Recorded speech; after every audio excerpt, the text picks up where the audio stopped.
Next topic is multi-layer networks and backpropagation algorithm.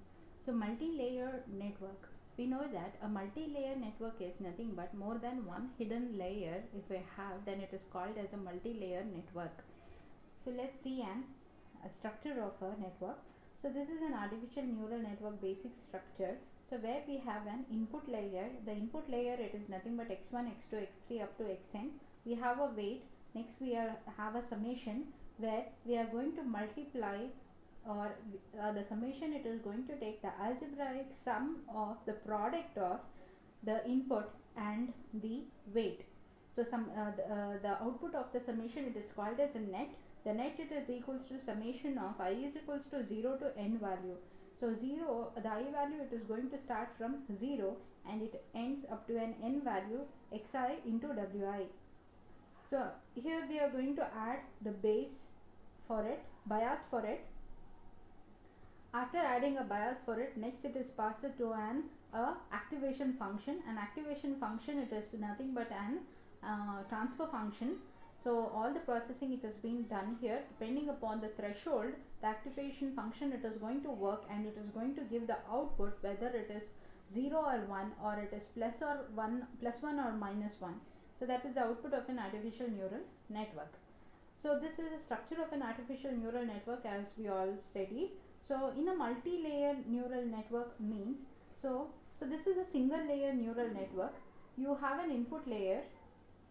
So this is a single layer neural network where we have an input layer. Next we have an there is no hidden layer in between. Next we have an output layer. So suppose if the structure of an artificial neural network, it is like this, but the processing steps, it is going to be the same. So we have here an input layer, that is x1, x2 up to xn.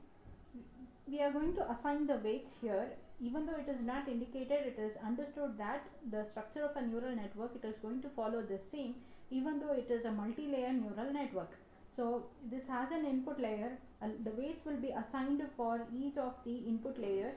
Next we have a summation. Next we have an intermediate layers. So these are the intermediate layer, or nothing but an hidden layers. Suppose if we have more than one hidden layer, then it is called as an deep artificial neural network or a multi-layer neural network. So here we have, this is an input layer, this is an output layer, and here we have two intermediate layers, that is called as an hidden layer. So more than one hidden layer, then it is called as a multi-layer neural network or a deep artificial neural network. Now multi-layer neural network, it is learned by a backpropagation algorithm. The backpropagation, the spelling is wrong here actually. So it is a backpropagation, not propagation. So it is backpropagation. Okay, so change the spelling.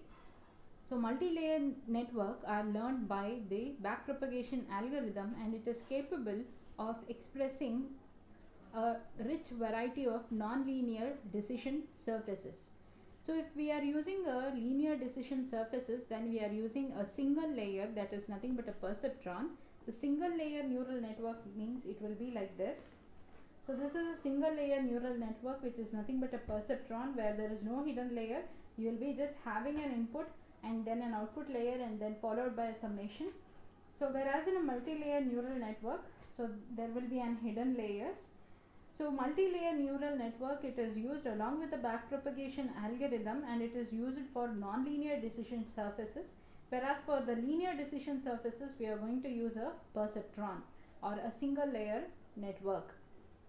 So now what is meant by backpropagation algorithm is, a backpropagation algorithm, here we know that while performing the calculation of a gradient descent, whether it is for a single layer or for a multi-layer network, so when we apply a gradient descent method, so we are going to assign the weights randomly initially, and initially the delta wi value, it is kept 0. We have assigned the weight randomly, and the processing, it has been done, and finally at the output we are going to calculate the sum of the squared errors.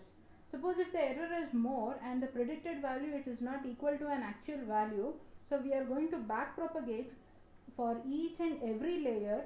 So we are going to move the first hidden layer in a reverse direction or in a feedback direction, and to the second hidden layer, and finally to an input. And at each and every stage we are going to alter the weight of each and every input samples at each and every hidden layers, and then we are going to perform the forward operation of computation, and then we are going to get the sum of the squared errors. So again, if we get an error in the second iteration, again in the second iteration if we get the error, so that is a predicted value, it is not matching the exact value, again we are going to perform back propagation. So this is known as a back propagation algorithm. In a back propagation algorithm, we are going to alter the weights in terms of a steps, that is nothing but delta wi. That's why we have a weight, that is an updated weight wi, it is equals to wi plus delta wi. So how that is done? That is done by using a back propagation algorithm. So I think you understood the topic of multi-layer network and the back propagation algorithm.